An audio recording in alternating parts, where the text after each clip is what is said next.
Good afternoon, ladies and gentlemen, and welcome to Georgetown University. My name is Michelle Semitkowski, and I work here at the university in the Office of Mission and Ministry, where I serve students, faculty, and staff on programs and initiatives that deepen and enhance our Catholic and Jesuit mission and values, not only for the lives here at Georgetown on our campus, but also for the world at large. I came here to Georgetown actually as a freshman in 1988 and have never left. I've been working and studying here for over 25 years. So if that says something about how powerful and significant Georgetown is, I think you could understand why. It's a place where faith matters and questions of faith matter. And therefore, it's my true privilege and honor to welcome you here, not only on behalf of Georgetown, but also the following co-sponsors for our event this afternoon: the Initiative on Catholic Social Thought and Public Life at Georgetown, Crossroads Cultural Center, and the Fraternity of Communion and Liberation. This afternoon, I love the joyful noises of children. I truly do. This afternoon, we have the extraordinary opportunity to hear Archbishop Christophe Pierre, Papal Nuncio to the United States, Father Julián Carrón, the global leader of the Catholic movement Communion and Liberation, and Initiative Director John Carr discuss the countercultural message of disarming beauty and how it relates to the mission of Pope Francis. Together, we will explore how faith is more relationship and encounter than a body of thought. What freedom means in our church, our society, and our lives. What it means to be human, and how to protect and enhance human life and dignity today. What new paths there are for believers in areas of family, work, education, and politics, and how to understand and overcome divisions, conflict, violence, and despair with love, justice, and beauty. It is fitting that we should have this conversation here at Georgetown, the oldest Catholic and Jesuit university in our country, where Christ is at the center of our mission and values. From its inception, Georgetown has always been committed to promoting faith that does justice, interreligious understanding, respectful dialogue, and cura personalis, Latin for care of the person, where we truly love and respect the dignity of every human being as exquisite and beautiful creatures of God. These values, which we celebrate here at Georgetown, mirror the vision and spirit of disarming beauty. For as Father Carrón writes, think of reality first as beautiful, and only later as good and true. Also, he writes, it is the recurrence of the Christian event that reopens the human being to self-discovery and allows intelligence of faith to become the intelligence of reality, so that Christians can offer an original and meaningful contribution by bringing to life those convictions that can be introduced into the human community. Indeed, what a privilege it is to reflect together this afternoon on our intentional and significant contributions that we must make to our world today. Before we move to our panel, I'd like to say a few words now on the initiative of Catholic social life and public life, Catholic social thought and public life, and introduce our moderator. Now in its 5th year, the initiative has organized more than 30 gatherings attended by more than 14,000 people and has become a respected place of dialogue on the applications of Catholic social thought to key national and global issues. It hopes to encourage a new generation of Catholic lay leaders to become salt, light, and leaven in public life. The initiative strives to be a vital sign of Georgetown's Catholic and Jesuit identity in action. So please be sure to pick up one of our new brochures, which outlines and highlights some of our latest events and our mission. Our moderator this afternoon will be the director of the initiative, Mr. John Carr. Prior to founding and directing the initiative, John served for over 20 years as director of the Department of Justice, Peace, and Human Development at the United States Conference of Catholic Bishops, held a residential fellowship at the Institute of Politics at Harvard University during 2012-2013, and previously served as executive director of the White House Conference on Families and as director of the National Committee for Full Employment. As we turn our attention to our distinguished panel, I'd also like to remind you, please, to silence your cell phones. And as John asked me to say a second time, please silence your cell phones. And I'd like to close with a quote from Disarming Beauty.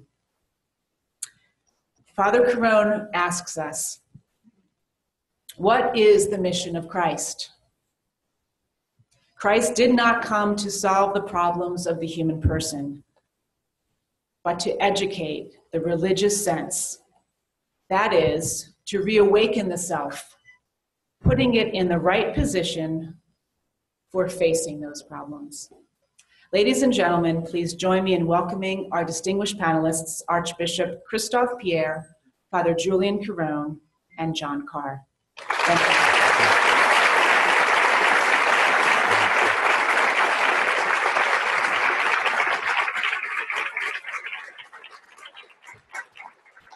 Thank you very much. You may wonder why I was so insistent on turning off your cell phones. I told Father Carrón that at a previous gathering like this, I had silenced my cell phone, but not my iPad.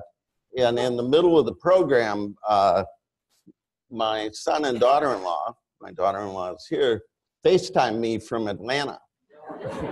And so it was not this quiet little,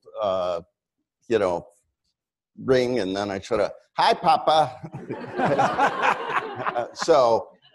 Don't do what I did. Turn them all off. Thank you, Michelle, for those very gracious words. Mission and ministry and campus ministry here are among our most valuable and effective allies in putting forward and expressing the Catholic and Jesuit identity of Georgetown. We're honored to host this, and I want to express deep appreciation to our partners, the Fraternity of Communion and Liberation and Crossroads Cultural Center. Our gathering today, and I should say, I always forget this, if you want to join our conversation through Twitter, you can do so by hashtag Disarming Beauty. Isn't that creative? At the Catholic Social Teaching here at Georgetown. What we bring here together are two unique leaders. The Holy Father's representative to the United States, our church, our government, and the leader of a tremendous ecclesial movement around the world, Father Carrón. This, candidly, is an unusual gathering on Sunday afternoon in Washington. There is another religion in Washington. It's called pro-football. And a lot of people are worshiping at that altar at this very minute. So the turnout on this beautiful afternoon is a testament, I think, to the hunger we have for meaning, for faith, for witness, for beauty. For those of you who live in Washington, following sports can be a test of one's faith. We have gone decades without any of our teams winning a championship. In fact, most of them cannot win a playoff. So one of my questions, I'll save it till the end, is suffering redemptive? I'm really struck by the contrast between our gathering on this beautiful afternoon and so much of what goes on in Washington. If you were to describe the current reality of Washington, it would not be disarming beauty. It would be combative ugliness.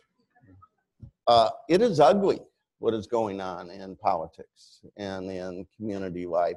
And we are armed to the teeth, maybe not with weapons, but with words, with partisanship, with ideology, with resentment, with anger.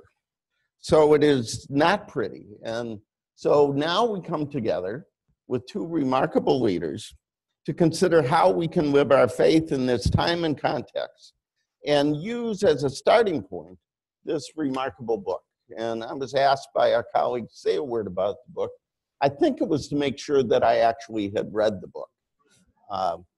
It's a remarkable piece of work. As I understand it, you took 15 essays and presentations, re-edited, reformed it, brought it into a whole to see a call to live the good news in a way that invites people in instead of pushing people away. I'll have to be honest, I found it not to be an easy read. I had to read some of the sentences twice. In fact, I had to diagram some of the sentences. This is a deep thinker and an eloquent speaker, but it is a challenging, enriching, and encouraging book that transcends the polarization in our society and the divisions in our church. The book does not pick sides, but it brings down the walls and calls to look at who we are, where we stand, and where we are going. I was fascinated that the National Catholic Reporter and the National Catholic Register both loved the book. Crux and National Review both reviewed it positively. That does not always happen here, Father. It embraces art and culture in a way that is unusual, but it does not embrace the culture wars. It expresses faithfulness in a way that pulls us in instead of sends us away. It insists our faith is centered on a person, not an institution. It is discovered in an event, not an idea, expressed in generous witness, and offers encouragement, not judgment. And our faith is to be lived in everyday life, not in a protected enclave. It breaks through the stereotypes and the divisions. It is Catholic in every sense of the word. It's focused on Christ, faithful to his church and tradition, open to the world and its goodness, seeking to build bridges and calling for open eyes and arms, hearts and minds.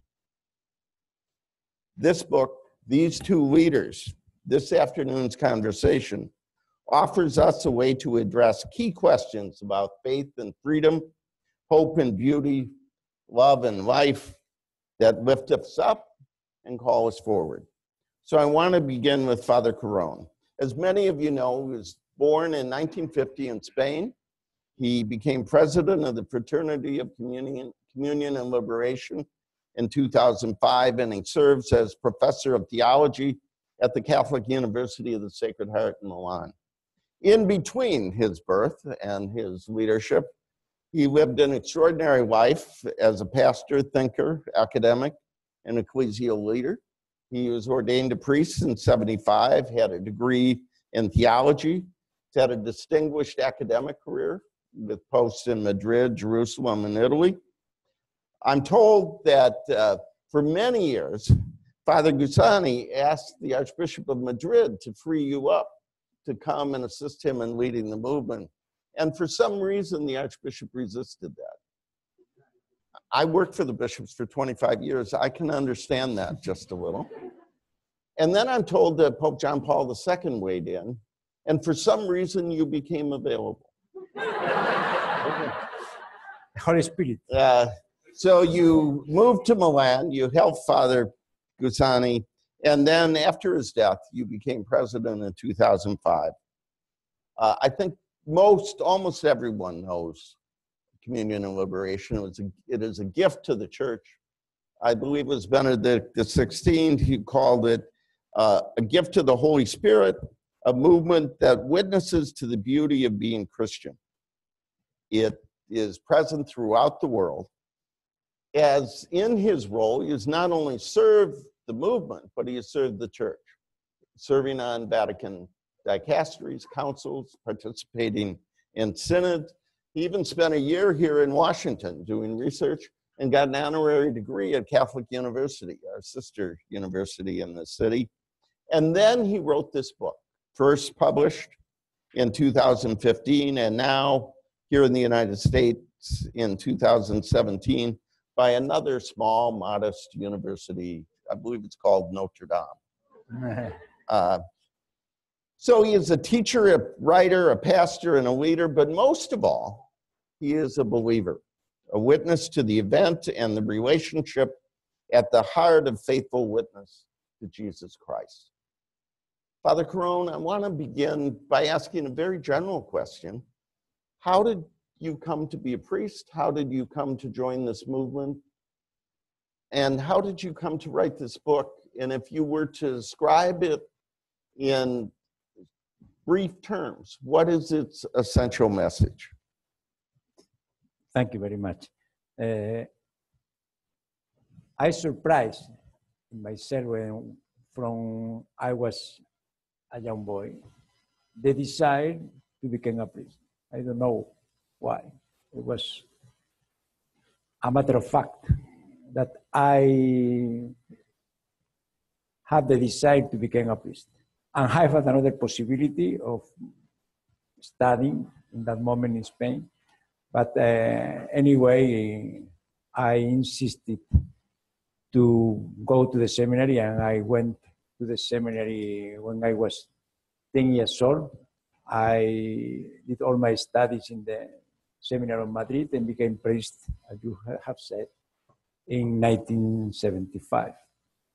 I developed all my life, pastoral life in Madrid, first at a pastoral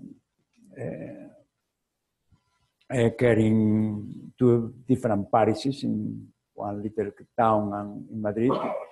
And afterwards, I was sent to study 1 year in Jerusalem, another in the United States for my PhD degree, and became teacher and principal of a school, high school, when I learned a lot about what is the nature of Christian faith. For this reason, in that particular moment, I met the movement, and it was a gift for me because I was struggling with the difficulty to enter in the relationship with the young people at the school. And I found in the Giussani's method of education a real gift, no? That made me adore this kind of job, no? And for years I devoted all my life to this kind of job that was education in high school. And so I met Giussani when I was priest from 10 years, and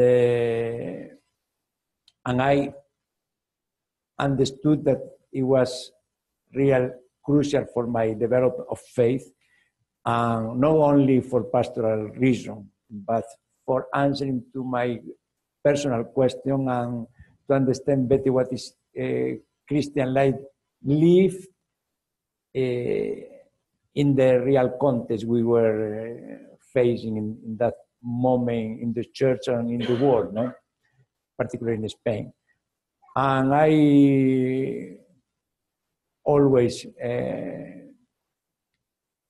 thank the Giussani because he helped me to the possibility, offered me the possibility of doing a human journey in my faith. I had received the faith in the seminary, but when I started to understand what it's about faith is when I verified this faith in the reality, following Giussani's method that offered me the possibility of reaching a certainty that I didn't have before. No, and this is why And then you became the leader of the movement after his death. This is a part of the mystery. I How don't did know how. I believe we call that grace. And you wrote this book, and then you called it Disarming Beauty, which is a paradoxical title. Why? What is disarming and what is beauty? Disarming, in Italian, it was a fight, no? Leaders in English countries about what is the real translation of Italian title. In Italian is unarmed beauty or disarmed beauty, but in English can be both of them. Not only that the truth doesn't need another power than the power intrinsic of beauty, but at the same time, this beauty had the possibility of disarm the other because it's another way of putting faith not only like a weapon or a content to use against somebody, but a possibility of offering a beauty that is so attractive that we remain speechless before the beauty. No, and in such a way, the disarmed beauty is at the same time disarming beauty. Mm-hmm. No, in both senses. So this is like a program because it's in a multicultural environment and world, global society, we are living our faith. We can fight against the other because of the difference of our faith, or we can testify the beauty of Christian faith in a multicultural environment. And this is like a program, mm-hmm. no? Of a way of living faith in this particular historical moment. Mm-hmm. Archbishop, Father Carrón has given many interviews, but one of the interviews in the United States, and one of the interviews he said, if you don't think Francis is the cure, you don't grasp the disease. Before I ask you what you think he was talking about, I want to introduce you to this audience. 18 months ago, you were chosen by Pope Francis to be Papal Nuncio to the United States, both our church, our people, and our government. You were born in France. You've served in many places around the world. I was struck by the fact that you were educated in Madagascar, France, and Morocco. You got your seminary training in France. You served in the military. He was a parish priest. He was ordained in 1970. He has a master's in theology and a doctorate in canon law. You joined the diplomatic corps of the Holy See in 1977. So he has served as a papal diplomat in New Zealand, Mozambique, Zimbabwe, Cuba, Brazil, and at the United Nations in Geneva. And that was before he was named an archbishop in 1995, when then the Holy Father asked you to become Apostolic Nuncio to Haiti. No challenges there.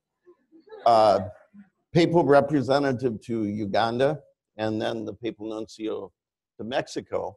And then Pope Francis asked you to serve as his representative to the United States. We've been honored to have Archbishop Pierre here at Georgetown. He was on this very stage, I believe, last March for our discussion of the Francis factor after 4 years. You were able to participate in part of a dialogue convening we had with centers like ours from across the country, with Cardinal Turkson and others from the Vatican. What I have seen is he is a diplomat, yes, and I've tried to get him in trouble without success by the questions I've asked, but he is a diplomat with the pastor's heart. He is a leader who affirms the diversity and the vitality of the Church in the United States, but also challenges us to understand and embrace the mission and message of Pope Francis. I used to work for the Bishops' Conference, as Michelle mentioned, and I read very carefully your presentation of the bishops. And I think you were talking to them, but you were also talking to us when you said, to evangelize more effectively, Pope Francis calls the whole church to listen more. Do we listen, even to those with whom we disagree, so that we might propose the essentials of the gospel in a more persuasive, life-changing way? So I go back to what Father Carrón told, I believe it was Crux. If you don't think Francis is the cure, you don't grasp the disease. How do Pope Francis' strong words and humble ways match up to the call for disarming beauty that Father Carrón has outlined? You know, we have come here to sell a book.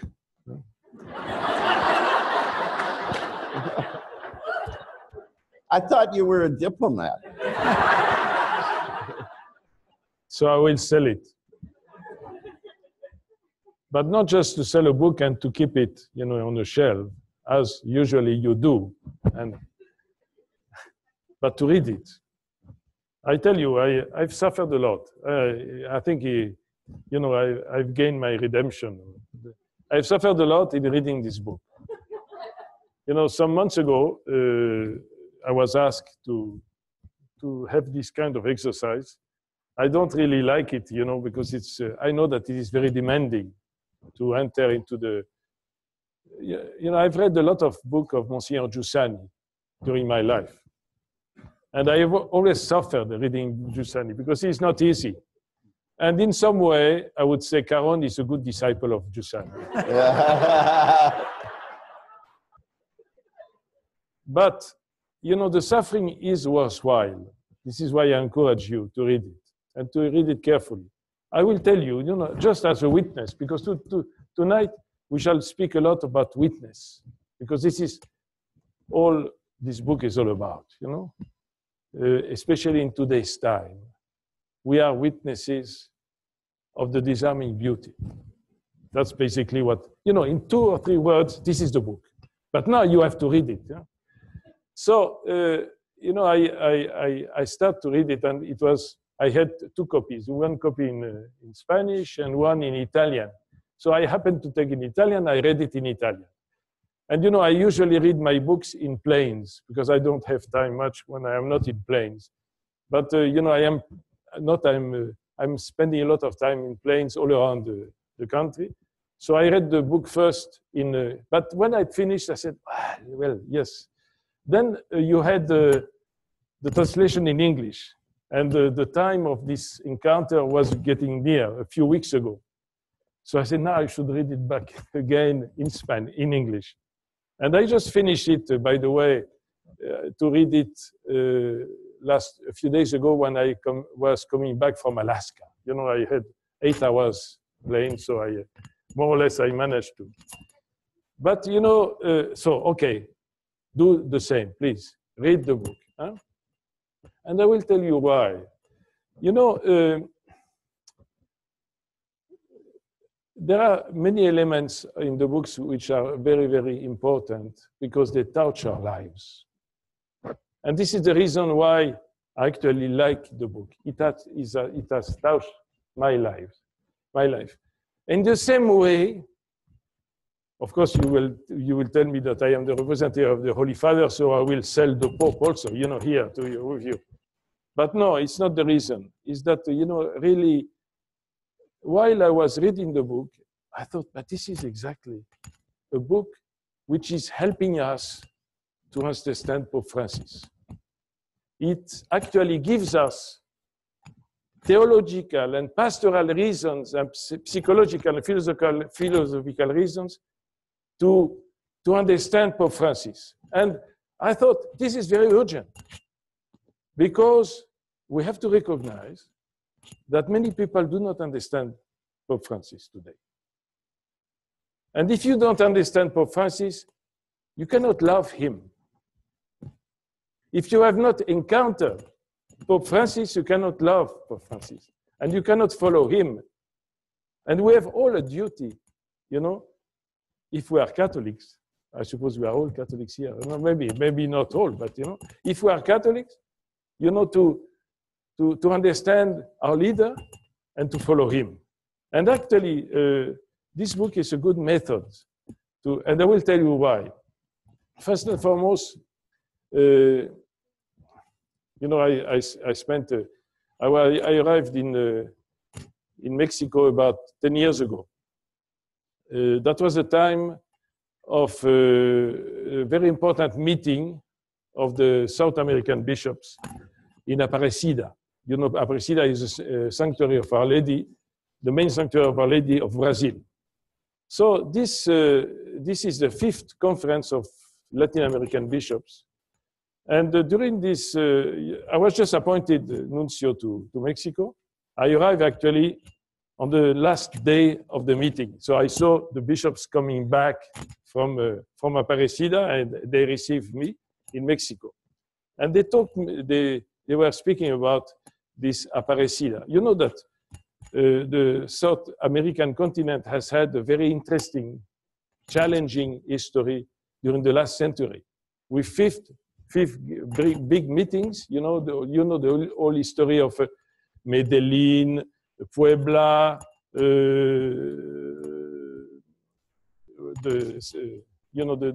fort in Santo Domingo, etc. And you know the story of the option for the poor in Medellin, the theology of liberation, all the conflicts, and so forth. You know, I would say that from our observatory here in the United States, I think we see what's going on in South America from very far. And maybe we do not really fully understand what's going on. So I had the privilege to work in 4 countries of South America over the last few years. And I've seen, you know, the impact of this interesting history precisely of a church which works together, thinks together, and tries to respond to the challenges of the time.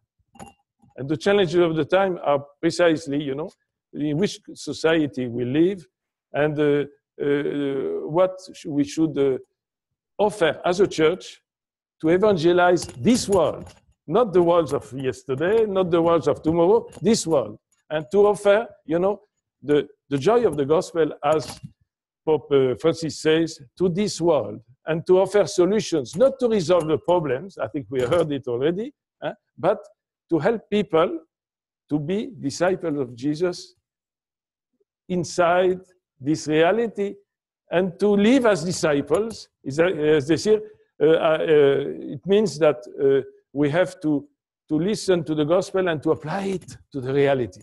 So this is what the church in South America tried to do according to the circumstances. But when I read, and that was my first reading when I arrived 10 years ago in Mexico, I read the final document of Aparecida. I said, my God, but this is extraordinary. You know, you had pastors, not psychologists, not technicians, not specialists about organization of pastorals, not bureaucrats of the church. No. Pastors. People concerned by the people and concerned by the evangelization of people. How to announce the gospel. And so this pastor said, you know, during this meeting, you know, we are concerned because what we actually observe that we, as pastors, our priests, our teachers, our professors, and particularly the parents, have a great difficulty to transmit the faith. In this particular context, you know, we come from a world where the culture, especially in South America, was so in touch with the faith that the transmission of the faith and the values related to the faith, you know, the human values, were actually transmitted normally. It means that somebody born in Mexico, for example, would become quite naturally a Christian through the parish, the family, the school, the society at work. It doesn't mean that all would be practicing Catholic. No, no, it doesn't mean that we would not have violence in Mexico. No, no. It would not mean that we would not have corruption all over the place, you know, even among the Catholics, no, no, even inside the church. No, but the transmission was quite a natural process. And suddenly, that's what the pastors of South America said in Aparecida. Yeah? Suddenly we realized that there is a kind of breakdown of communication, and particularly inside the family. And when I say that to parents, they said, yes, it's good. You know, I cannot transmit, I cannot offer to my children, you know, what I believe, because I have we live in a world where I am not the only master of the game. There are many others, and they listen to other sources. And they actually say, Papa, you are actually saying that, but you know, I have other information. I have my viewpoint. You know, the girl or the boy of 15 years old, he says that, and in some way, the parents don't know what to say. So, in front of this situation, the bishop said, this is a kind of, we are living in a new world. They spoke about, in Spanish, cambio de época, change of epoch, change of time. And they try to analyze it, to say, what's going on? We are living in a new kind of situations, a globalized world. There is a kind, and Carrón, you say that, you know, in your book, kind of collapse of evidences. I think it's very interesting, you know. Things which before apparently were evident for everybody, and you would accept them, you know, because of their inner evidence, now are not evidence anymore. And even those who are supposed to offer to the young people this evidence, they have doubts. You know, even the parents now, today, they say, well, should I say that to my child? You know, the world today tells me that marriage, you know, should be between a man and a woman. But you know, people say that perhaps marriage is not just between a man and a woman. You know, you are a man by birth. No, maybe today, you know, we could perhaps, there is a way of saying, choosing if I am a man or a woman. You know, it's just a small example, you know, but very crucial. And in all areas of life, this evidence are crumbling. And we don't know how to transmit that. So the bishop said, we are pastors. We have, in this particular world, to announce the gospel. Before we used to announce it, you know, with the dynamics of the society, the culture. But today, no. So what should we do? What should we do? Because we are the church. And the church, what is the church, by the way? The church is the place chosen by Christ to continue his mission of announcing the gospel. This is basically that. And the church, we are the church. So we have, in this new context, to reinvent the church so that the church today may be able to announce the good news of the gospel in this particular context. This is what the bishops tried to offer in Aparecida. So if you allow me, I would like just a few minutes to finish the story, because he has always been very impatient with me, no? But you know, among these people, among these bishops, there were one in particular called Bergoglio. I don't know if you heard about him, you know. And actually he became the one who organized the bishops to offer a kind of answer to this challenge. And the document of Aparecida, the final document, was coordinated by himself. The Providence wanted, the Holy Spirit wanted that a few years later, you know, this Bergoglio became the Pope. And this document, which, by the way, was totally ignored, in North America. Nobody, even the bishops didn't know about it, because this has happened in a small corner of South America, imagine, far away. We are different. We are different. We don't understand what's going on over there. And suddenly, the same Bergoglio, Pope Francis, offers us Evangelii Gaudium, which is the copy of Aparecida. Imagine. So now it becomes the guideline of the church. And what is this guideline saying? This guideline is saying that today, in this new world, and we have to analyze it, but the book gives us a lot of interesting elements. I have no time to go through that. We have to offer to the world Jesus. Es decir, we have to offer to this world the possibility of an encounter with Christ. This encounter with Christ was in some way provided in another context in a different way. Today, we have to provide this encounter.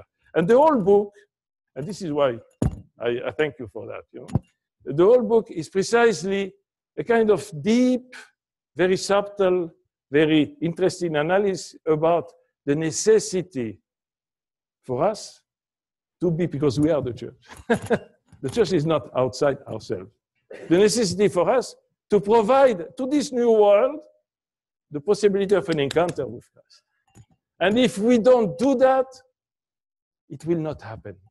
Because the encounter with Christ necessarily goes through the church. But now, and maybe I will leave Carrón to respond to that question I would like to ask. Because from that, I ask myself a lot of questions. Have I personally encountered Christ? And my answer is yes. I suppose also for you. But I think it's not enough to say yes like that, How did you encounter Christ? When? How? What is your actual experience of Christ?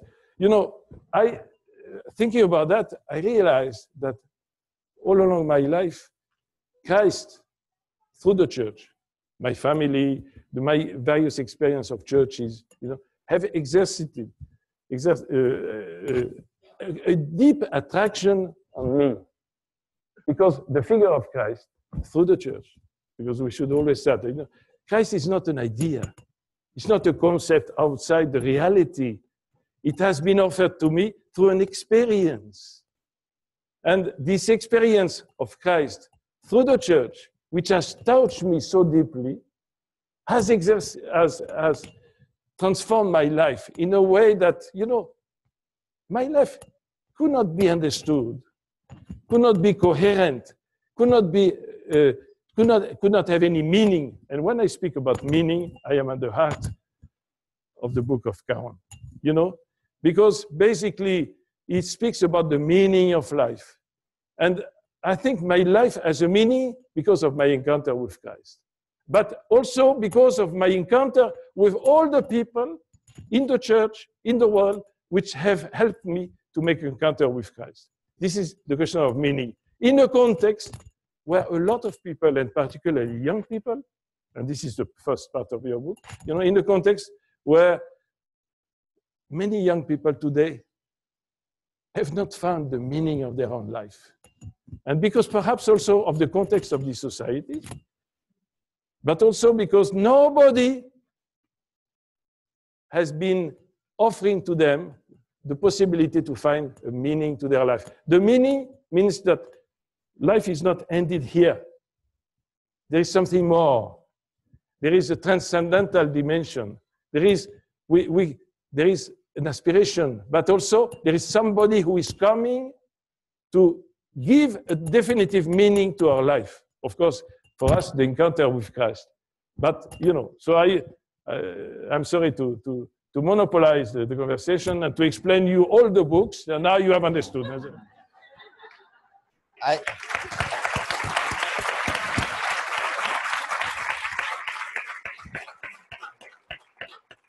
I think you ought to bring the Nuncio with you everywhere. He is an paid for it. He is an articulator of Bergoglio and Apostolic, but he also is an eloquent articulator of Carrón. He makes the case that you provide the foundation for Pope Francis' words, powerful words, in humble ways. When you said, if you don't think Francis is the answer, then you don't know the disease, what were you talking about? That I think that one of the reasons because Pope Francis is misunderstood, or at least not completely understood, and many people had some kind of difficulty with him, is because they don't understand what is the real nature of the crisis we are dealing with.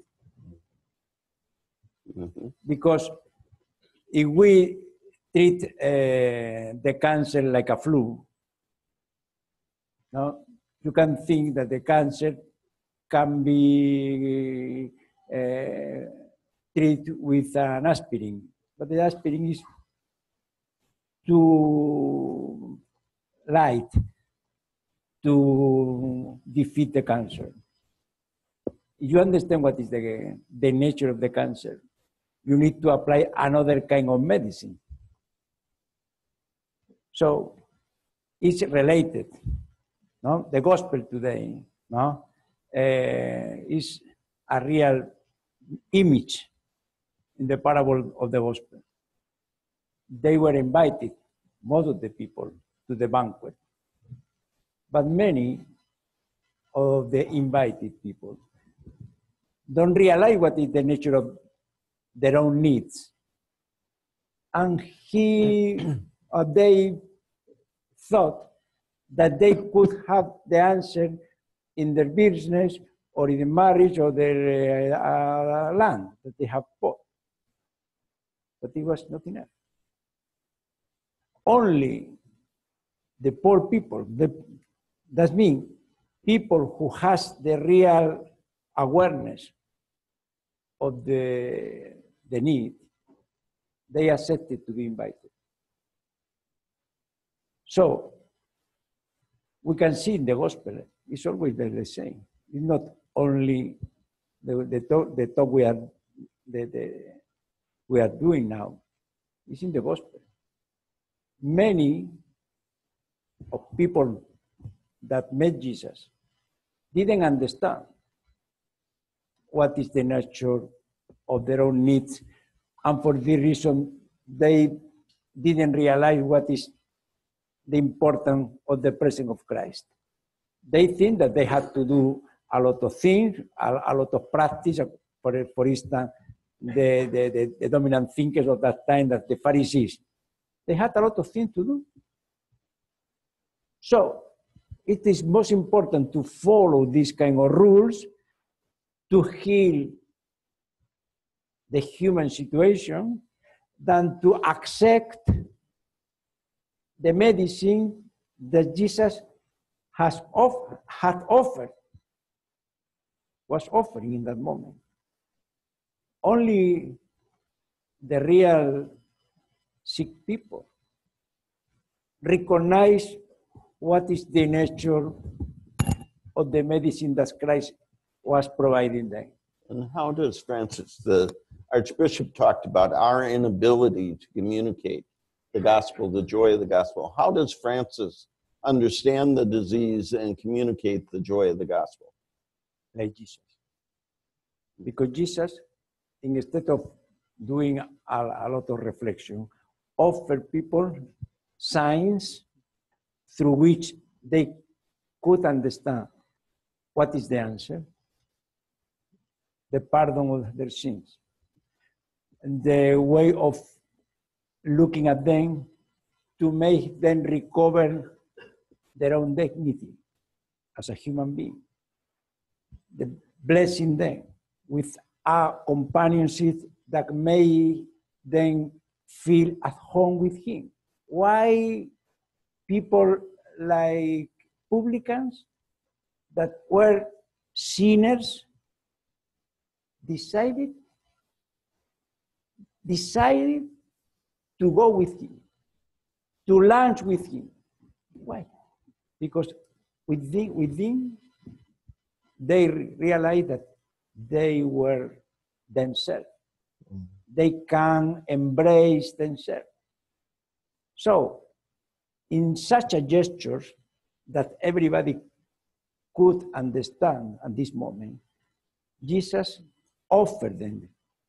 And when he spoke about beatitude, he said, they are blessed people, and who are so humble, so open, so aware of their own poverty, that are open to this kind of proposal, to this kind of offering. And this mix of deeds and words that could be understand for everybody, would be understood for everybody, was easy for them. Like the Pope now. If the Pope goes to some place, Lampedusa, everybody can understand what it's about. And he afterwards explained in a word what is the meaning of this. People can understand. Many of them maybe don't read the book or the speech, but they have in their own eyes that the Pope decided to go to Lampedusa. It's a gesture that speaks by itself. We have had a number of sessions. The Archbishop was a part of a wonderful conversation about the way in which Pope Francis is shaping our understanding of our lives, our vocation. And we've had great theologians, we've had journalists, we've had religious leaders, we've had nuncios, and my daughter came.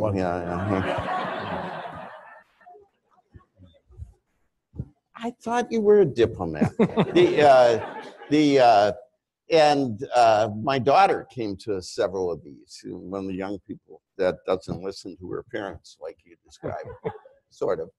And I said, what did you think of all that? Those profound thoughts and the great theologians and the fancy politicians.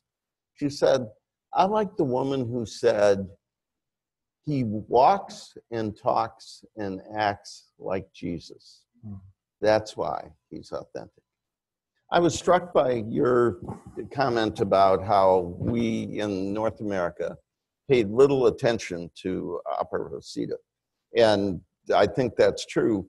And that we have our own change of epochs. We have our own transformation of time and vocation to be the disarming beauty.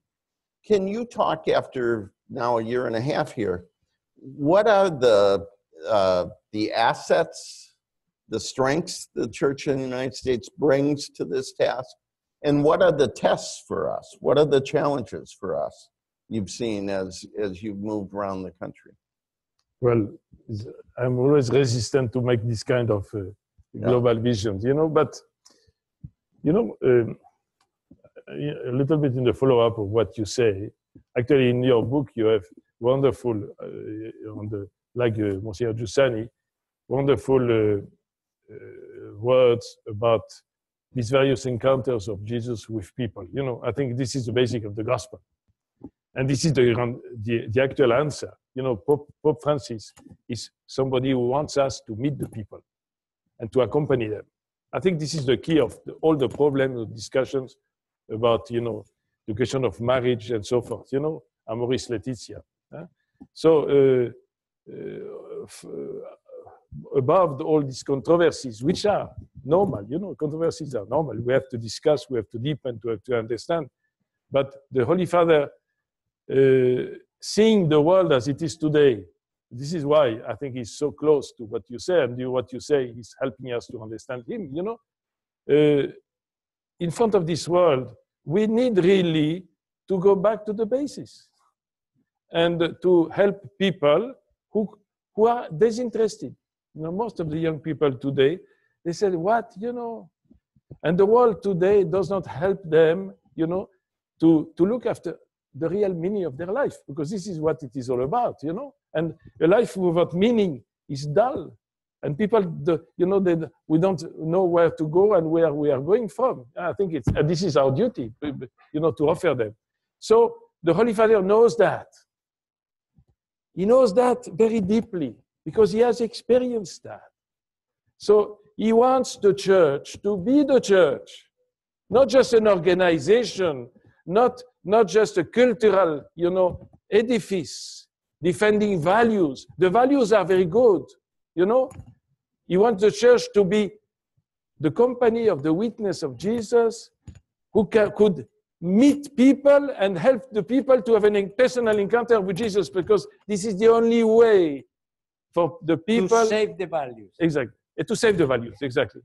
But sometimes, we think that we will save the world if we keep values. The values will come as a consequence of an encounter. I don't say the values are bad. No, we have to save them.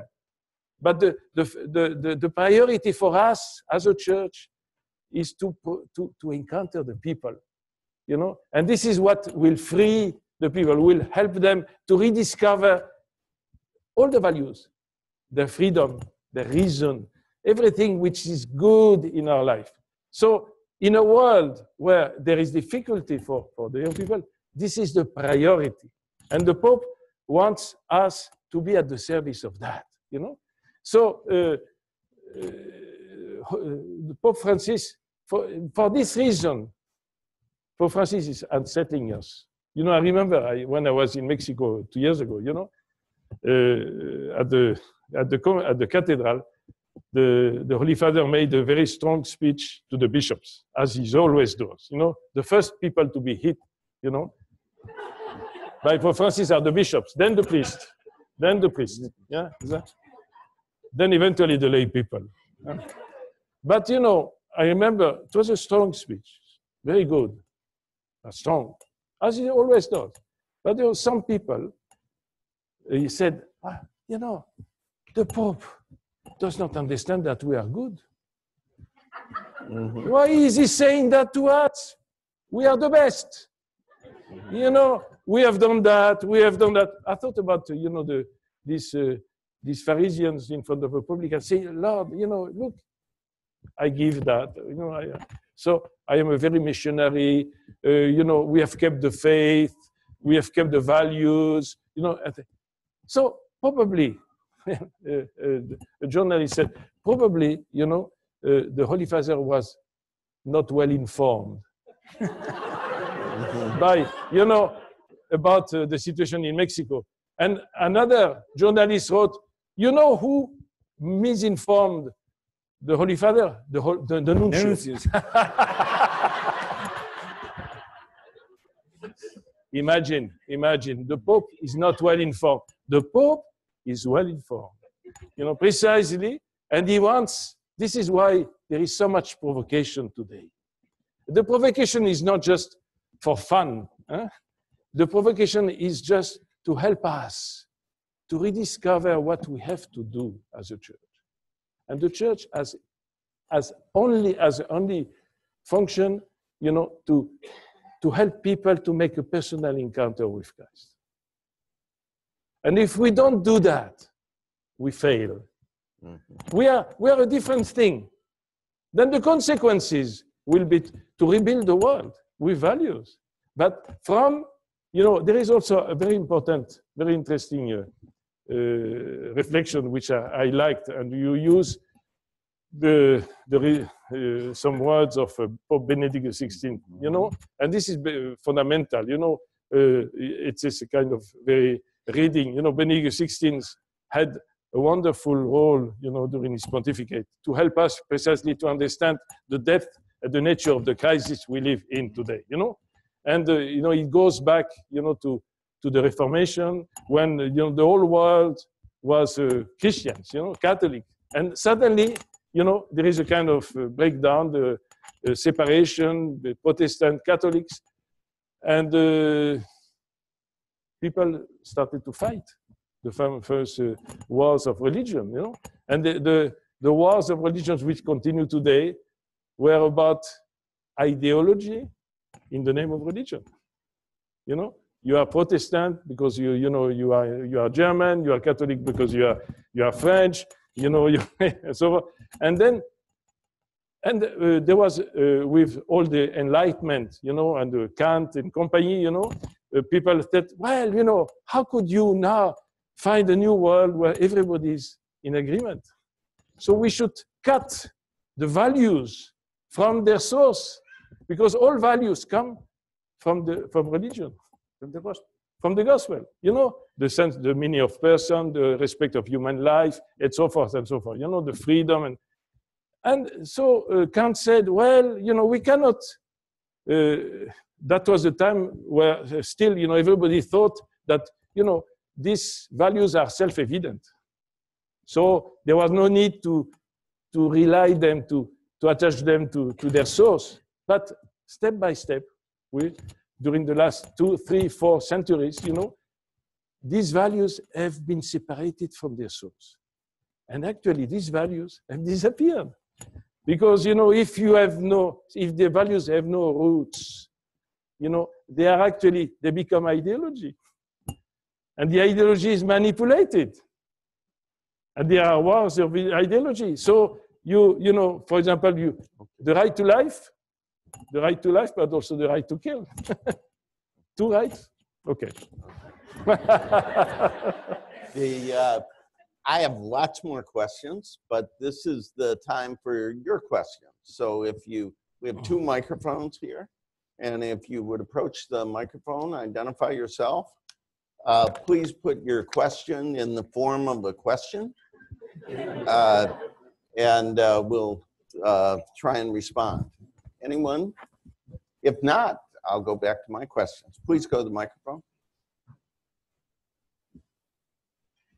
Hi, my name is Tom Tobin. I graduated from Georgetown many years ago, and today I picked up the student paper, and I was just curious, what are students thinking now?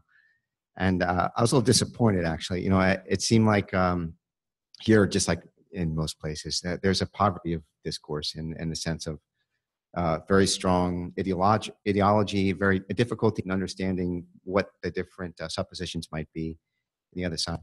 Father Carrón, in your book, you write a good deal about reason and the broadening of reason and a different concept of reason. What do you think your understanding of reason could contribute to this, what we often have as a kind of ideological stalemate at universities and in many places? This is an important issue because how can we understand what is reason? Reason starts from our relationship with the reality. Speak up a little louder.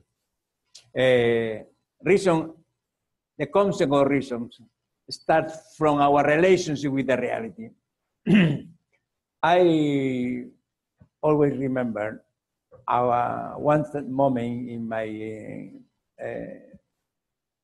period of teacher in a high school.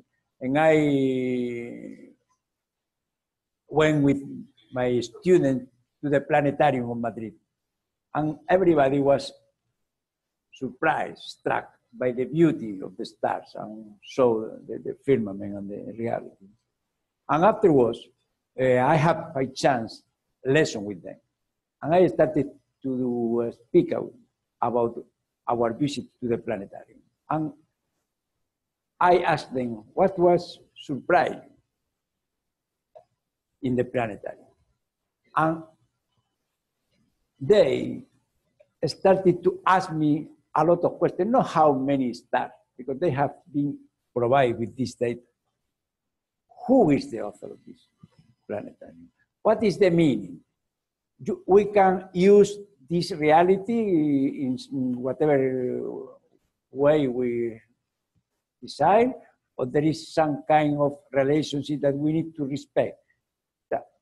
All questions that many times in school are not provided because reason is only used as a measure of the reality. We offer what we can provide with experiment, but the reason is not only this one. They need an answer to all these questions. For this reason, Paul Benedict said that if we don't enlarge, no, make abroad our reason, we can understand this kind of issue. And it's like if you sometimes offered a gift to your son with new devices, and you start to offer them all the explanation about technical issues, no? Or what is the dimension of the device? What is the instrument? What is the part of the device? In a moment, after a while, he is fed up of your explanation and don't follow you, because if you don't offer the meaning of the device, it's not interesting. Mm-hmm. Other questions? Can I build off that question about ideology? Both of you, in your work, in your ministry, in your book, in your presentation to the Bishops' Conference, talked about moving beyond the divisions, the ideological conflict in our church. In some ways, your approach, your movement transcends those divisions, and you remind us that our faith is a whole. It's not a menu to be chosen from. How does Francis, how does Disarming Beauty guide us in overcoming the divisions and building bridges between the factions? The Holy Father is not a chaplain to a faction. Your movement does not belong in a corner of the church. You cross the boundaries.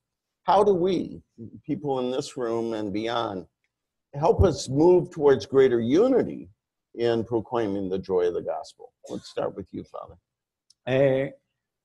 Last week, I made a lot of meetings around the country. And in one of them, a member of a university where we were talking about this book said, Father Jose, we have a lot of meetings like that about dialogue. We are interested in dialogue. And we invited a lot of people. A Muslim, you are Baptist, and Catholic. And everyone has his own statement about it. But there is no dialogue. Ideology cannot meet people. Instead, he said, I have seen this evening in Houston, in this university, what is the dialogue about? Because there were two Baptists, a Muslim, a Catholic, and a priest, a Catholic priest. And there were a dialogue between people, not about their own ideology. So, dialogue. You have raised this question with the bishops and with the church. How do we build bridges instead of walls in our family of faith? Well, we are all always tempted by ideas which becomes, well, not to repeat the same word always, but become ideology in the sense that, we defend an idea, and we identify with this idea to the point that we will fight against that idea which is different. This is what happens actually at Aparecida. It's interesting. You know that when in Puebla and Medellin some years ago in South America, the bishops in their various conferences, took this deep option for the poor. This was an intuition coming from the gospel. We cannot be Christians if we are not give not priority to the poor, and because this is the gospel, as you said, the Beatitudes. So, but very soon, this option for the poor became ideology. and was quite in some way recuperated by some others' ideology, because that was the time of Marxism. You know, Marxism was actually the next plus ultra. You know, you had to be Marxist in order to understand the reality. To understand the reality, you needed an ideology. But the Pope tells us that you know, the reality cannot be understood by an ideology, but you know, from the reality itself. So in Aparecida, you know, when people were preparing, you know, I followed that very carefully. When preparing for Aparecida, they were all afraid to lose their viewpoint. So people from, maybe let's put another category, left, they said we should keep these ideas, you know, this, and the people from the right, we should eliminate these ideas, you know. And actually, before Aparecida, everybody was preparing for a war. And suddenly, in Aparecida, there was no war. Why? Because people, the bishops decided to look at the reality as it is, in a spirit of communion. And they actually produced, you know, a document which was very positive and which was well beyond these differences between left and right, which at times are for us like a prison. You know, we easily characterize a person, well, this is the right, he's the right wing, so that, you know, I don't talk to him. He's a left wing, we should eliminate him. You know, this is basically what we have done in the church and in the society, by the way, you know, and this is a cancer, as you say, you know. Mm-hmm. So I think precisely we have, the Holy Father is, you know, the Holy Father speaks about the poor. People accuse him to be a Marxist, you know. That's, you know, or maybe he speaks about something else, he's accused to be, you know, but the medicine is precisely that, you know. The medicine is to go back to the reality. And the reality is the crisis. And the difficulty that people find, you know, to find meaning in their life. And that we have, because we have met Christ, and we have a kind of answer, which it is not ideological, it's an encounter. And we have to propose the encounter. And if we have not encountered, it's exactly, you know, you cannot love a person if you have not fallen in love with that person. And you will try to marry this person, but if you have not fallen with that person, your marriage will collapse. Mm-hmm. Question. Yes, hi, I'm Jane Malash. I actually work in the arts here in Washington, so I'm a great lover of beauty, particularly visual beauty. And I've been a deep and long reader of Luigi Giussani. There's not a time that when I'm about to write about art and beauty, I turn to the religious sense. I have not yet read your book, Father Carrón, but I came here because I was really intrigued by the title. And I feel like we really haven't made this connection between what is beauty, how do we define beauty, what does it have to do with my faith? Who cares if something's beautiful if I don't believe in anything? Tell me, in your book, why should I read your book? What is there for me that I can look to that is going to send me deeper into Christ, deeper into the church, somewhere in a trajectory that's going to be beautiful? I'd like to hear you respond to that. Well, one reason is because the Pope's representative told you. But there is no other introduction or invitation to read about that testimony, because the difficulty to explain something is that we are looking for an explanation, and many times we can understand the things only with an explanation. No, it's a possibility. It's an invitation what we are doing this afternoon here. No, and if something what you have listened this afternoon is applied with something that is interesting for you, this is the good invitation. This is the best invitation to read it. And at the end, you can write me and say, I don't agree with you, I agree, or I have some remark to offer you. Because I was always surprised by the method that God used for introducing to the reality. Instead of offering a speech about love make us come to the world in a family where we can experience what love is about, or make us falling in love with somebody. Because only in our own experience can we understand what is the explanation of love is about, or about what love is about. So we can understand only by experience. And for this reason, this is the only way of overcoming ideology, because the experience break shatter of the ideology, because the reality is always greater than all our missions or our ideology. And this is an invitation. We can follow freely or we can refuse it. But it is an invitation to read the book and to see is in this book you can understand what is the beauty of reasoning in some way, of use of reason, of use of freedom, of using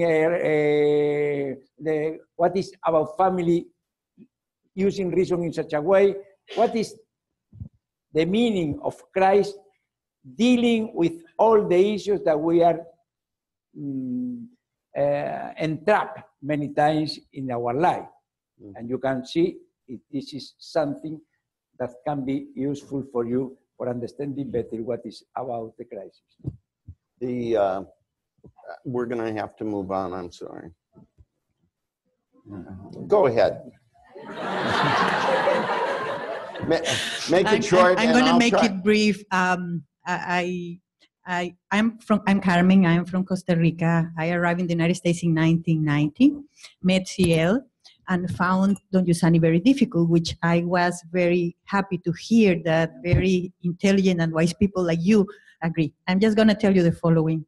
I did not do diagrams, or I did not read it in two languages. I'm using a code, color code, because my friend said, but you are underlining everything. And I say, yes, everything is very important. So I just thank you, Father Carrón, from the bottom of my heart for continuing to teach me. And my question was your advice to keep me in front of reality more, because I know that I many times don't stay there, but that was the question. What advice you give me? Let me just add this and turn this into the final question. I'm just overwhelmed by the power and the eloquence and the depth of this conversation. The second thing I'm overwhelmed by is the youth and diversity of this audience. We are three of the older people in this room. We are three men in a room that's a majority women.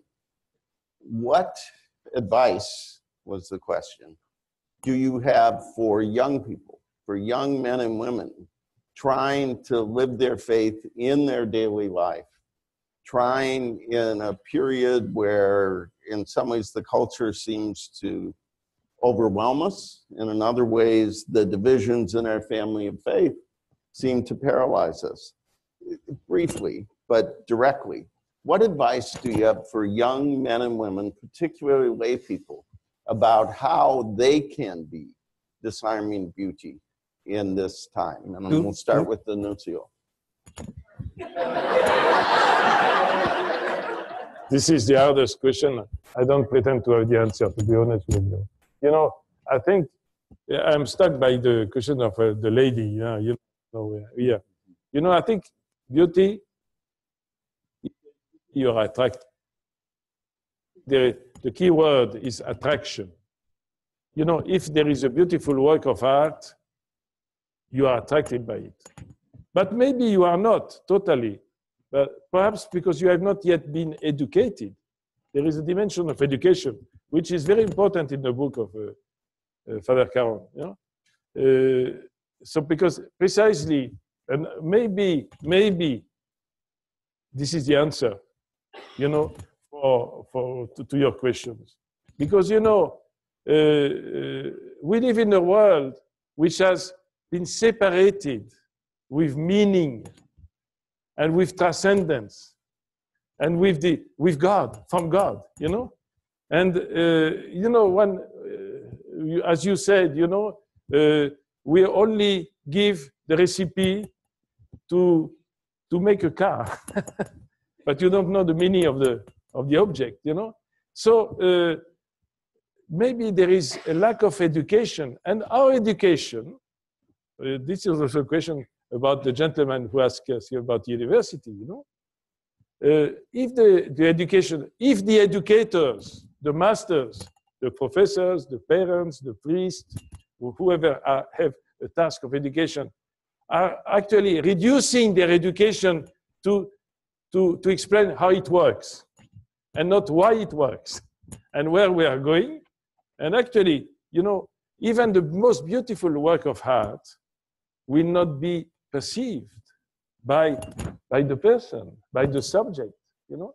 And so I think the challenge is precisely that, you know, to help to touch the heart of the people. As Jesus said, Zacchaeus was totally outside the reality until the day he met Jesus. And this is the Samaritan lady, you know, on the well of Jacob, you know, she was living in a different world. And suddenly she meets somebody who opened her heart, and she discovers that she's full of desire for the truth, for the beauty, for the thing. And this beauty was hidden. So what are we doing with education? And maybe the first, the main, I discovered that, you know, during my years in the contact with Giussani. Giussani has been the greater educator, but he has also offered us a method for education.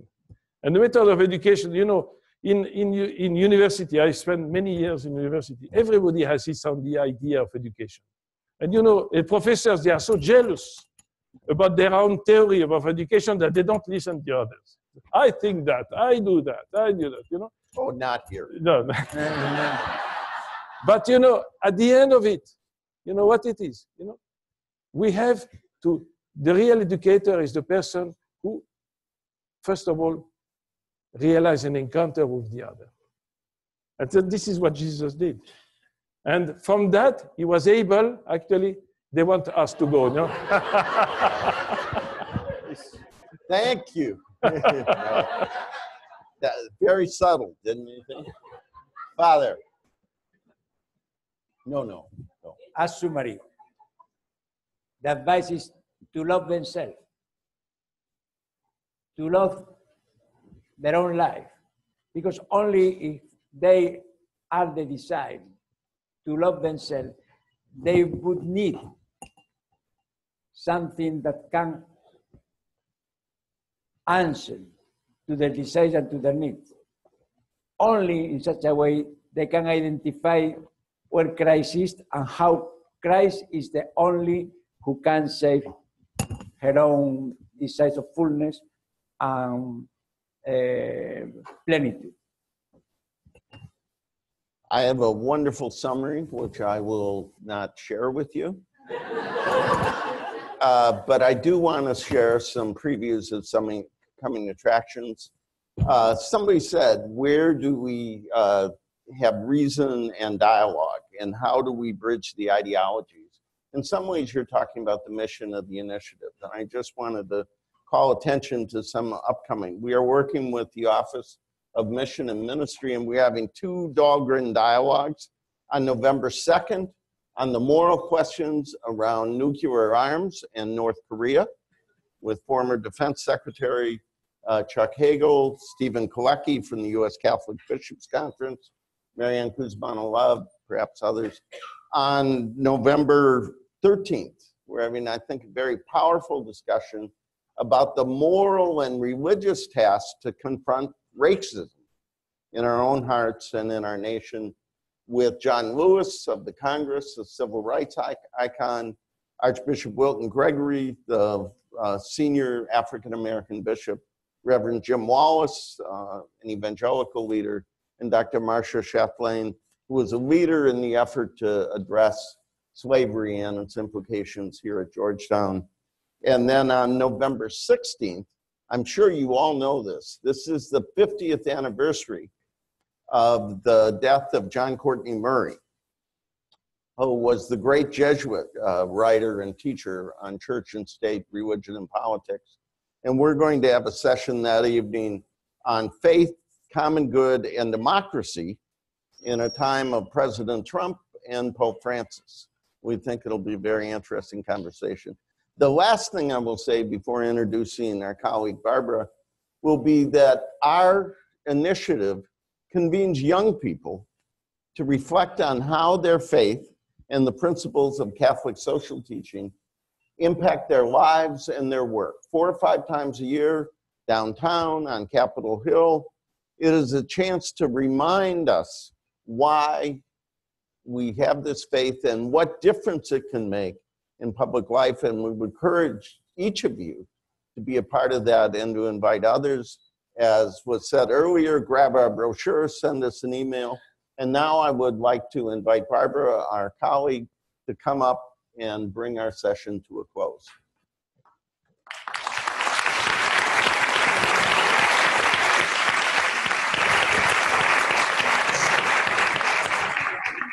Thank you.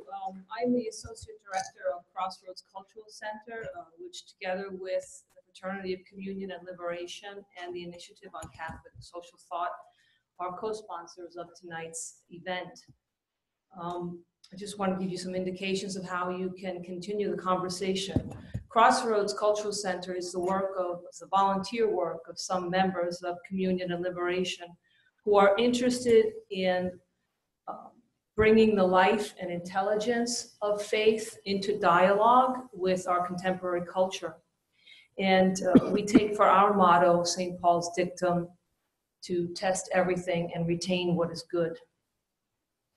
Toward that end, we sponsor lectures, panel discussions, artistic presentations throughout the year, and our next event will be a screening of Wise Blood, the classic film based on the novel by Flannery O'Connor, followed by a discussion with the screenwriter and the producer, Michael Fitzgerald, at the American Film Institute, the AFI Silver Theater in Silver Spring, Maryland.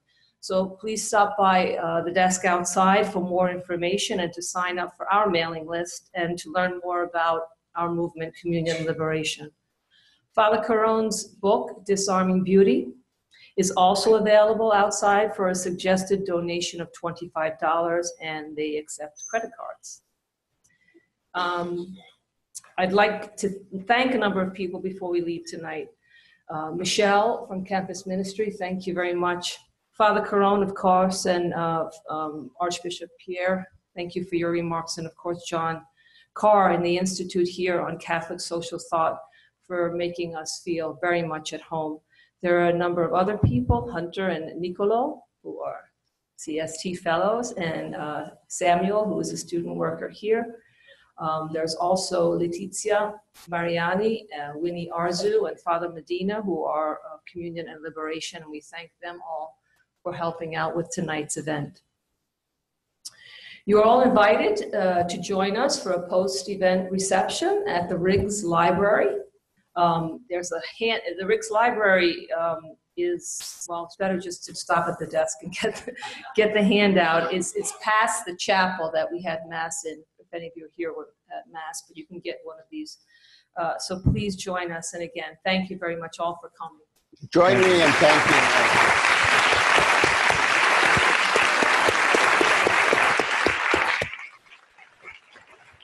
Yeah, fabulous. Thank you very much. Terrific. Great turnout, great conversation. Hello, ça va? How are you? Julián from Uganda. Oh, yes. What are you doing here? Now I live in Baltimore. Oh, I see. Okay. Yes, we moved over here. Sorry. Oh, I see. Johns Hopkins University. Ah, yes. Oh, very good. Are you? Oh, nice to see They you. want a picture. Nice to meet you. They want a picture of the three of us. I would like to be skinny. Thank you very much. Thank you. Wonderful.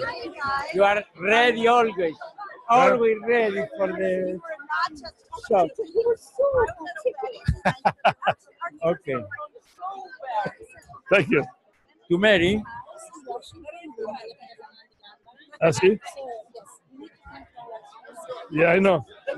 Thank you very much. Are you? Oh, yes, you are a friend of them. Okay. Thank you. on, let's go to the party and then head home. Oh, I see. Okay, here we go. Okay. That's his. That's the lady, the wife. Yeah, I'll meet you out in the lobby. Thank you very much. That one, didn't it? He's amazing. What?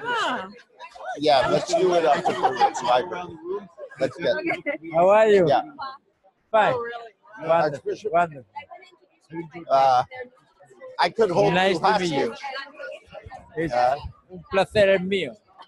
Yeah, they're great. I really had an encounter. They come to follow me. Say something, guys. Me ha cambiado mi vida. Their face speaks.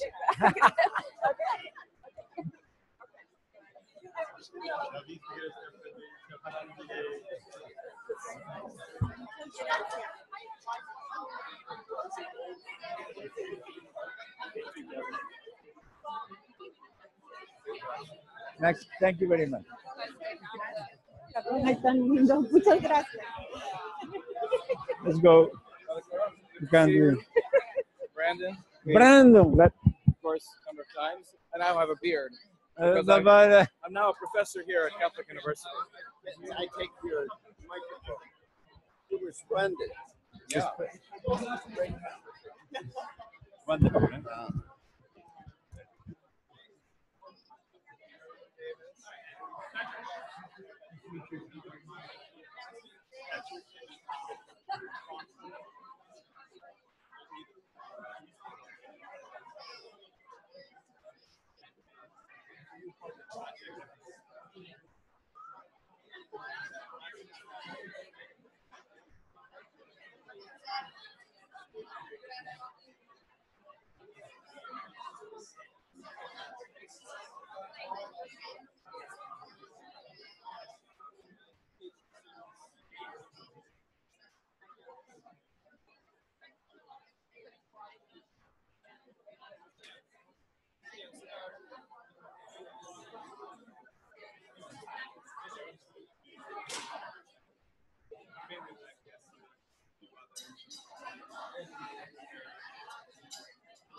This is yours. This is there.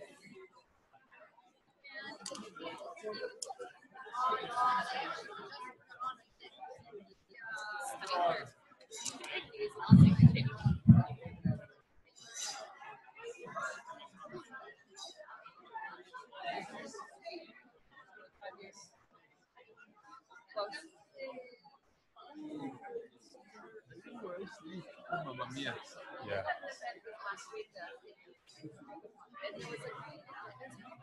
There's God, I think.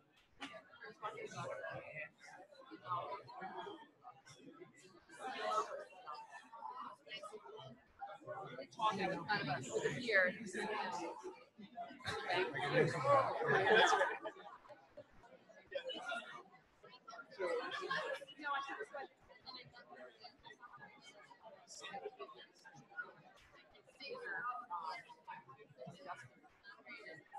I saw her say the students were very kind of cohesive and excited for that.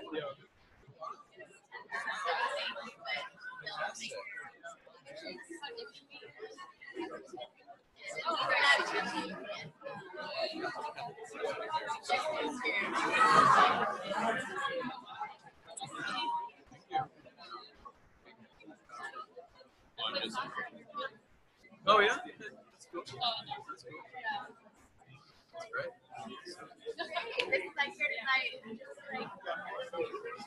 Uh-huh. It's peculiar, isn't it? Yeah.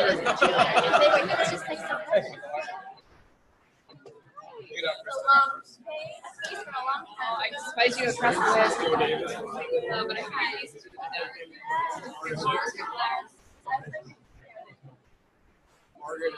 Mark. Sorry, I'm just going to say hi. Your phone is on.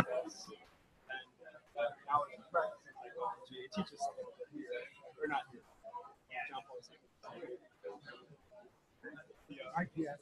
That's right. I went there and then I taught there.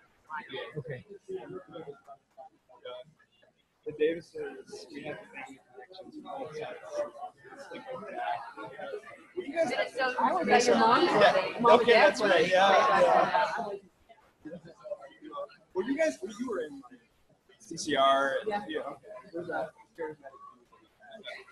Washington? Were you with the? There was the word. There was the word, right? Yeah. Congregated men. Yeah. So you guys were just from the cities, or? Yeah. Yeah. Where are you from? You're from here. Well, I originally, and then many other places. Okay. Works your way. Yeah. My family's all in St. Paul. Okay. Patrick was a big lover of the Minnesota State Fair. Oh. I had lunches for the first time in so many years. I love it. It has been a while. Have you ever read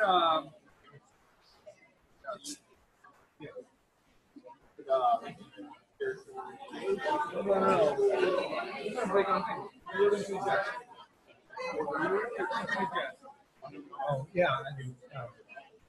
David talks a lot. Yes, have you read his Writings. essay on the State Fair? So I believe You will now. On the Minnesota State Fair? Yeah, I will. I will. I read his. Yeah, he wrote an essay on being going to the State Fair. To me, it was like such an encapsulation, like my experience of being at the Minnesota State Fair. I'd love to look at it. It's phenomenal.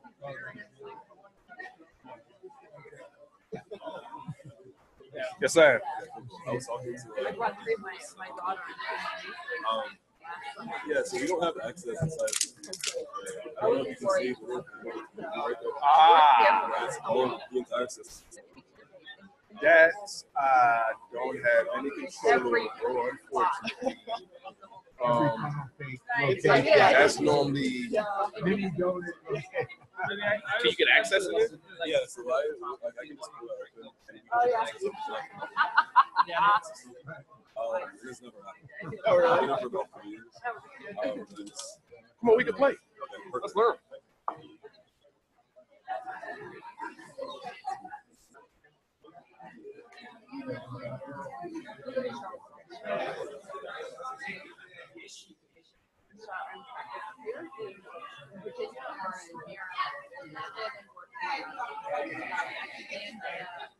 yeah. I'm done with that. Yeah, now I'm going the other direction. Oh.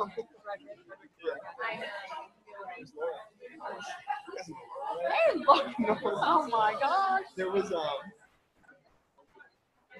I always forget. Were you guys in that group of like Nolans and Ennis's? Oh, yeah.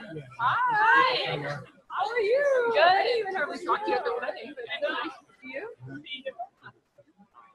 So, what were you here? Yeah, we just drove up this afternoon. We heard about it from these guys. Yeah, I've been reading the book. Amazing. Read the book.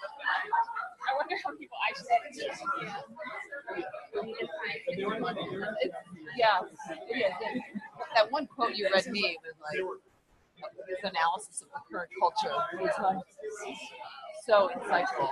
So it was like could have been a descriptor of one of my or a 70 person, teenager right now. Really. So you guys just to, it's nice. It's a little essay, so it's not. Okay. You can read a chapter and.